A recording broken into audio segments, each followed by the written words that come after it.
conversation in regards to IEBC and, of course, the interviews that you've just been following there. Joining me in studio right now is Marcus Agenga. Thank you so much for joining us, Marcus. First, I'd like to hear your thoughts. We have been following Taib's interview, and what do you think of him? With his passionate case, at some point the commissioners felt that he was using the law too much to say that, he's going to use the law and the law and the law, and then, some not commissioners, but part of the panel was very concerned because they're saying, what exactly will you be doing? From what your stand, what do you think of his interview? I think it went well. I think I had one of the panel members saying you are hiding behind the law. Yeah. And then he said... In Parliament. In Parliament, yeah. Then he said, no, I'm sorry if that was the impression I created. But I think he's made his case. And one of the things that the panel will be considering is that he's also been a politician before. Is that a good thing? Because I don't know. I mean, he belonged to a political party. Right. He narrated how he had to defend the constitution, campaign for it, and lost his job. Yes. So in terms of non-partiality, those things we shall be seeing as the thing goes ahead. I see you're really trying to have a neutral perspective on that. I don't want to preempt because this is only one of the many other candidates. Or the many other candidates. Yeah, so we are observing the process as a group. As ILOG. Yeah, we are observing what's going on, and hopefully by the end of this exercise we shall also give our report. So what do you think about the timelines? Because that is something we always talk about, on the news and the headlines always. It's about these IEBC timelines. Do you think that, we're on the right track in regards to these interviews? The first candidates for the chair were all, cut off. Yeah. They had to do a fresh process again. Yeah. I mean, do you think we'll be ready by August 2017? It's a problem. I think from ILOG, of course, from ILOG's perspective. I think we are not doing well in terms of timelines, and they keep on shifting. I think when the IEBC gave us their plan, they didn't envisage a number of changes to the electoral law that has seen them now revise the timelines again to accommodate the changes in the law. Now, from ILOG's perspective, you need ample time to prepare for an election. What's ample time? I mean, probably at least 1 year before an election. Okay. That is the basic amount of time that you need to have adequate preparation. In fact, some would even argue 2 years before an election to give systems to be checked, to give Kenyans time to interrogate those systems, to query the structures that are there, and then probably propose changes to them. But now, as we speak, Betty, today is about 7 months for an election. We still have no commissioners in place. A number of procurement structures have not been put in place. So we're going into an election with so much fatigue, if you will. Exactly, and the thing is, you'd think that both sides of the divides, Jubilee and Quad, would not be working towards just making sure that everything runs smoothly. But it seems that there's so many things that are coming up. Jubilee now has some amendments. Quad is saying that they're not comfortable with KPMG being the auditor of the voters' register. I mean, can they see it from their end, or are we being duped as Kenyans into something that, is there like a game being played? Because, I mean, you'd expect that both sides of the divide would be working together to ensure, or at least working separately, but, with the same focus that, we have to have these preparations in place. I think I agree with your concerns, even as a Kenyan. As a Kenyan, actually. Because when CORD and Jubilee agreed to form the joint select committee on IEBC, they agreed to put everything on the table. Right. And one of the things they agreed on, after so much debate, was an audit of the present register of voters, isn't it? And this was advertised, and a number of institutions bidded for that job, and they've come up with one of them, KPMG, isn't it? Which CORD is saying no to. Yeah. And CORD is saying that, look, we don't understand the methodology. And that raises a problem, Betty, because and I think during the interview you were able to see the question of trust came out openly, so strongly that, and because as a referee you must be trusted by both parties, isn't it? Yeah. But is it really possible? I mean, then everybody's now getting cold feet. But I know, but then we have a problem. If one of the players is not trusting the referee, then it's a recipe for chaos, isn't it? Okay. I mean, there must be some basic form of trust. It may not be 100%. At the minimal level. There should be some form of trust. That look, we have agreed that this is the way to go. We give you benefit of the doubt. But now, in terms of the audits, that you see, COD is moving to court to challenge KPMG.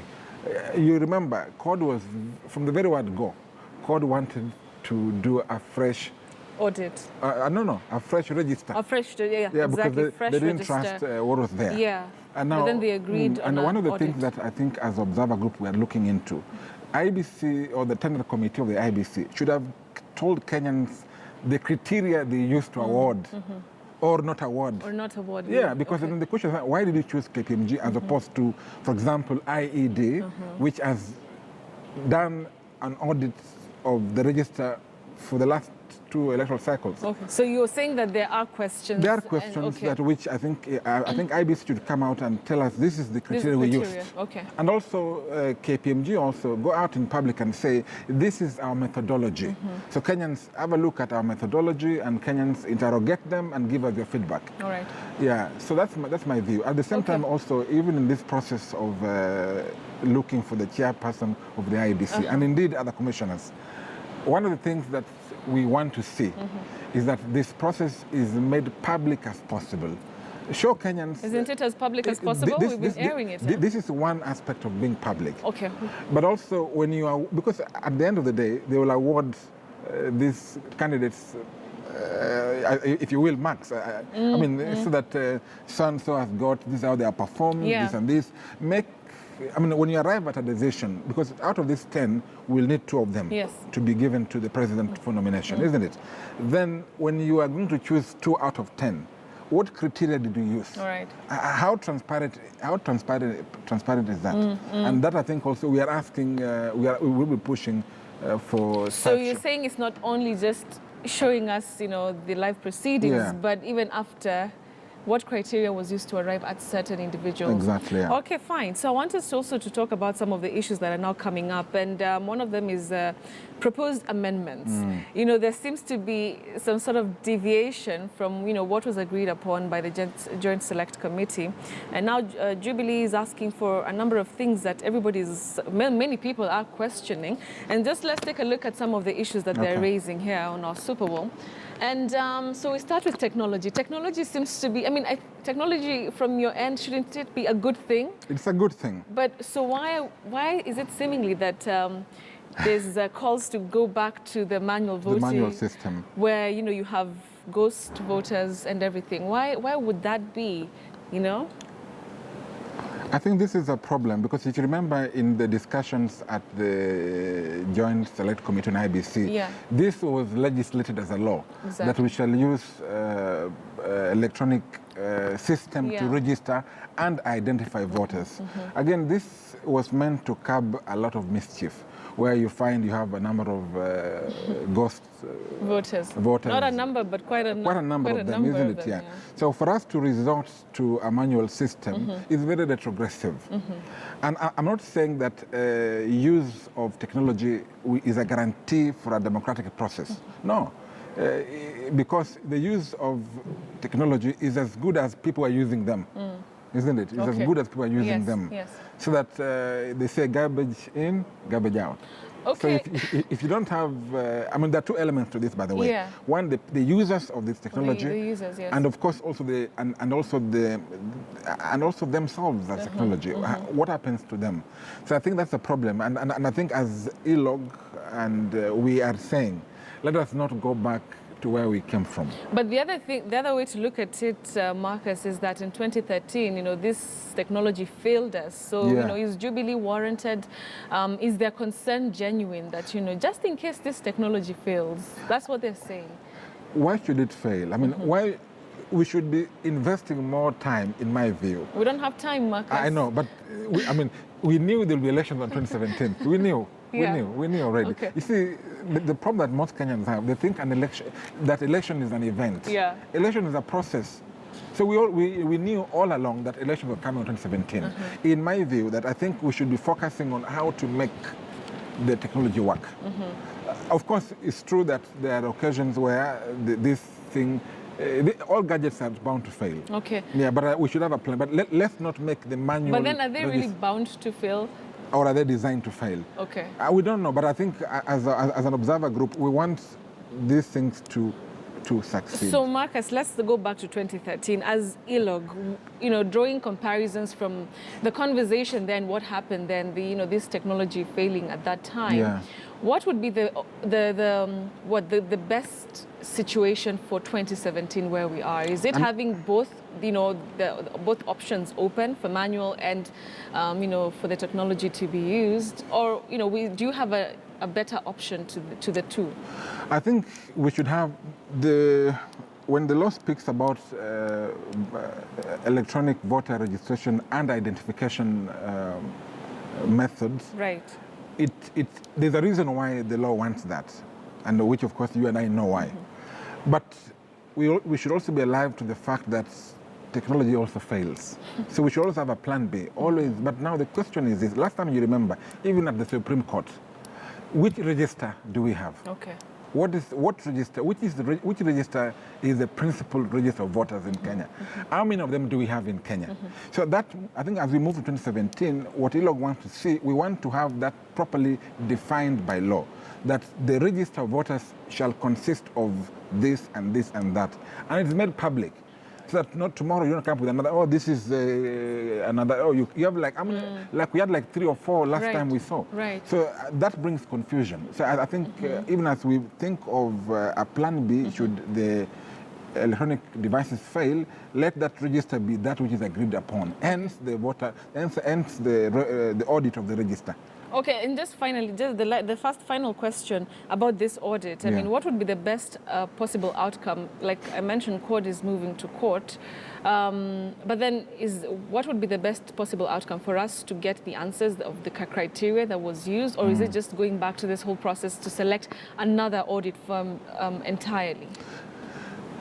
A number of things must be put into perspective. One, we need to agree on the methodology, because that is really important. What method are they going to use to audit the register? That's number one. Number two, if they find that this register we have now is largely defective, and we are moving into another mass voter registration in the next less than a month, which will move into another system, which is going to take another 1 month. When they move into that system with a defective register, what is the overall impact? All right.